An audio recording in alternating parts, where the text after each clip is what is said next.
akarimbo kiswe Paloma na ka Mr P hamwe na Nasinga njye nitwa Kai Proctor.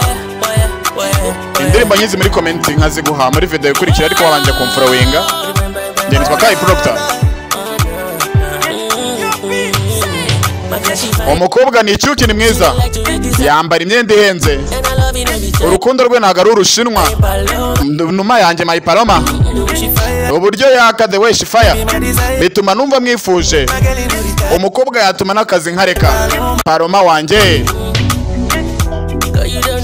mukobwa naguzi ko hari ikintu nakundiye ukuntu useka, inseko yawe nyica gake gake, utuma numva nagushyira hasi kubera ko utuma basi ntuncike ngo wirukire mu mujyi.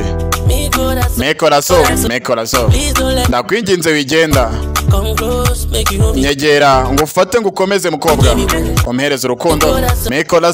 Mekoraso we basi wigenda, nyegera unkomeze. Umukobwa ni icyuki, yambara imyenda ihenze, urukundo rwe ntago ari urushinwa. Paloma wanjye, uburyo yaka the way she fire bituma numva mwifuje. Umukobwa yatuma n'akazi nkareka. My Paloma cyangwa inuma yanjye. Inuma Paloma, My Paloma.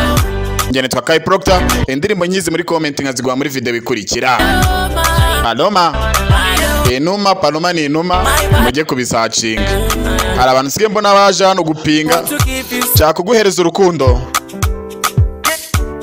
Mukobwa reka basi nduguhe rimwe rizima, nshaka kuguhereza urukundo.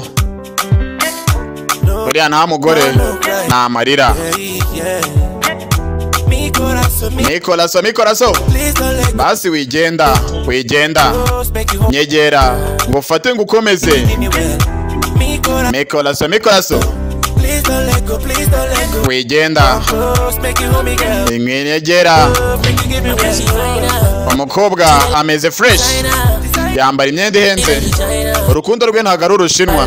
Inuma yanjye My Paloma, the way she fire uburyo yaka bituma numva mwifuje, yatuma umuntu areka akazi. Inuma yanjye My Paloma, njye numva nitwa Kai Proctor. Paloma, izi ndirimbo n'ahandi wazikura uretse kuri YouTube yitwa Kai Entertainment cyangwa YouTube channel yitwa Menyesha Studio. Ubundi ukagiye ugakora subscribe, ibyiza birahari ku bwinshi.